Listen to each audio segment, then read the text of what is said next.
في كل مكان عبر البلجيكي والمغربي. صفر ايضا ضربه البدايه، ولكن تيبو كورتوا التي حقق التعادل امام الكروات بان المنتخب المغربي عنده، ولكن ليست بالمستويات اضافه الى منتخب كندا في قطر وكل الجماهير.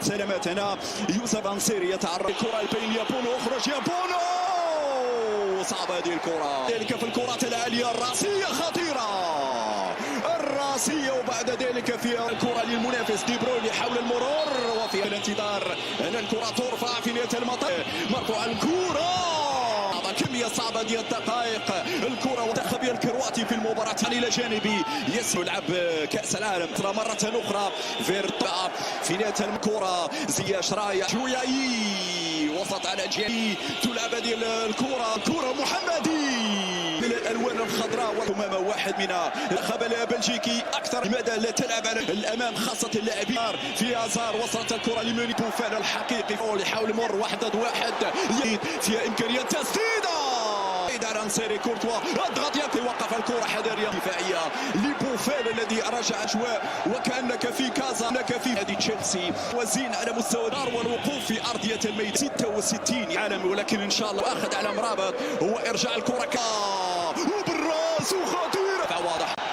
نعم في دفع ممتازه، لكن تاخر انصيري بالاطراف لان الجهه اليمنى في انتظار العرضيه، ممكن العوده لاملاح والتغطيه لاملاح. رجعت مره اخرى مغربيه، اناحي يعيد اللاعب الديرفيريل محمدي، صفر ممكن الخطا يا بوفال، حول الى هجمه طلقيه محمدي في الايسر، وهذه صعبه يلعب لالديرفيريلد كيفين دي بروين. ذلك قلت الاخطاء، برافو يلا يا مرابط يلا رويني فيد اذا مونيه في التسلل كبير ان يلعب اليوم، لانه المغربي ان يواصلوا ضغطهم على عمليه الضغط على ازار. وسط لميريس من ابعد الكره وحاكج التاهل ان شاء الله الى الدوري القادم. في الكنترول، زياش في المرور وسط الميدان، وباتشوي بوفال يغير تماما. تقدم يا زياش، عندك بوفال يا تناديك يا زياش، الشباك تناديك يا زياش.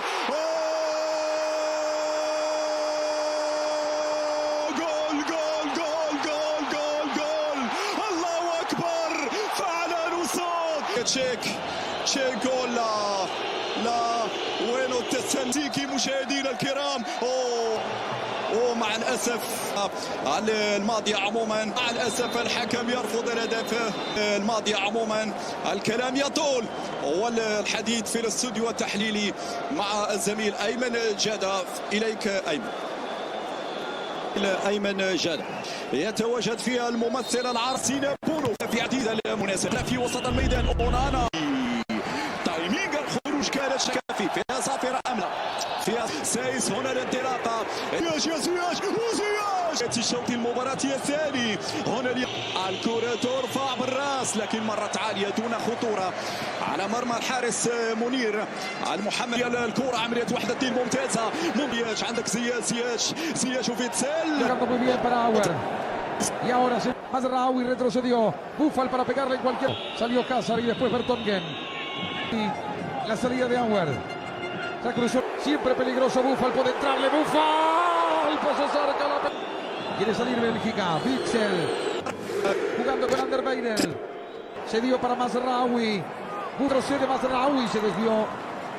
Para De Bruyne. Puede quedar para Mertens. Más Buffal. Uy, extraordinario Buffal. Hay otro centro de Hakimi. Buffal por lo bajo. Empieza a correr De Bruyne. Y Bélgica puede tener el primer tensura. Dos, tiro al arco. El rebote de Munir. Hakimi para limpiar la acción. Está lindo el segundo tiempo. Puede levantar el centro. Está dominando puede venir el remate. Que esa pelota vino para que la tenga Hazard. Fue cedido de Tielemans. Empieza a correr De Bruyne. Otra buena acción de Buffal. El arco.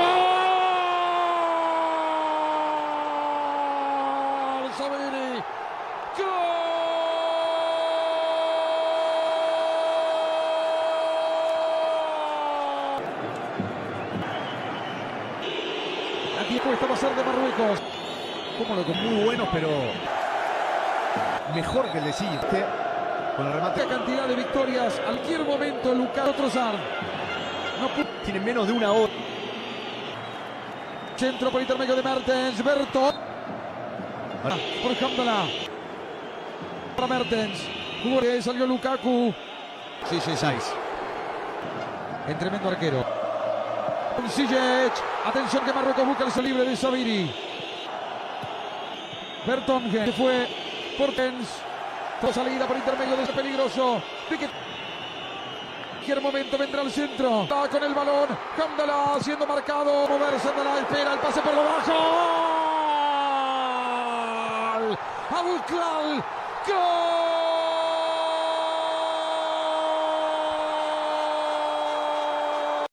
وهذا امكانيات ان نذهب الى الامام ونخلق فرص. عندنا لاعبين مهاريين، تحس لاعبين مقيدين اكثر بالضوابط وبالتعليمات المدربين. لا تنسى المفاجاه غير الساره او الصدمه التي تلقاها المدرب والمنتخب المغربي قبل بدايه المباراه مباشره بتبديل حارس بودا. اكيد لا يعني هذه ممكن تهز الفريق وتهز الثقه. عندك حارس مميز صح، بس حتى منير المحمدي يعني كان مسترخيا جالس انه هو حارس بديل، فجاه تقول له انزل انت العب المباراه. ليس سهل. مو سهل. ما سخنش يا زيمن، هو ما سخنش يا يوسف. يعني عندما تلعب على هذا المستوى انت المفروض تنتظر اي شيء. صحيح. حتى اللاعبين البدلاء يكونوا يجهزون انه صحيح، بس هذه حاله نادره ما تصير كثير. يعني لما تبدا المباراه تكون متوقع لاعب يصاب. لو حارس دقيقه تعال العب. لو حارس اخر حارس لعب في كاس العالم ولا كان هو الاساسي، لاعب عنده خبره وتجربه كذلك. وليش كان في الدوري الاسباني، كان في مالاغا، وكان في العديد من الانديه الكبيره حتى اكبر سنه من ياسين سنتين. المشكل كما قلت دائما هناك تعليمات، لكن يجب كما قلت يجب ان بعض قلت دائما هناك تعليمات، يجب كما قلت يجب ان بعض الشيء تكون عندنا جرأة، خصوصا عندما نفتك الكرة. ماشي نفتك الكرة ونفضل في نفس الملعب. نروح الامام، نحاول نخلق فرص، نحاول نسجل، نحاول نسدد على ماذا ننتظر بالشوط الثاني؟ لابد ان زياش وبوفال يتقدموا يلعبوا 1 ضد 1 على مدافعي الفريق البلجيكي يا ابو خالد. ما شفناش مره اللعبه دي بتتكرر اكتر من مره.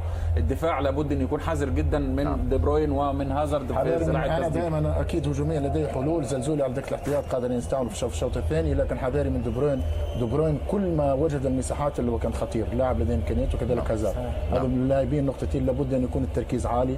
ولذلك شاهدنا التحفظ الشوط الاول. اتمنى ان يكون المنتخب المغربي اكثر جرأة للذهاب الى الامام مع المحافظه على التوازن الدفاعي.